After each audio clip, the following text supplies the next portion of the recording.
Le Cap-Vert veut redevenir vert. Le Cap-Vert est l'un des nombreux pays présents à la COP21 ouverte depuis le lundi 30 novembre à Paris. Cet archipel de 500 000 habitants, qui tient son nom de nombreuses plantations présentes auparavant sur ses terres, s'est engagé à reboiser son espace. On compte sur des partenariats.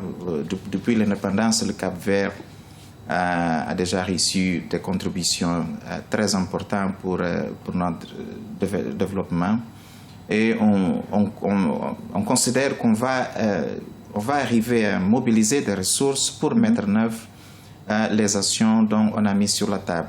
On veut continuer le processus de reboisement du pays.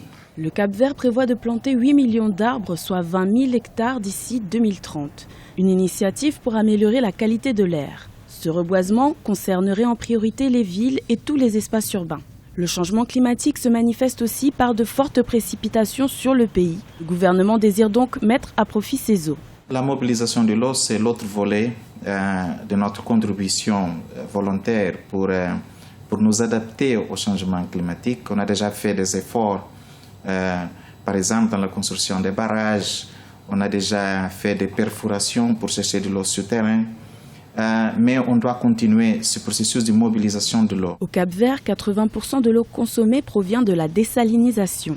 L'archipel souhaiterait libérer l'eau souterraine afin de s'en servir pour son agriculture. Mais le plus grand pari du Cap-Vert est d'arriver à 100% d'énergie renouvelable pour alimenter son réseau électrique. Pour ce faire, le pays compte notamment sur les partenariats, une opportunité d'investissement dans le pays.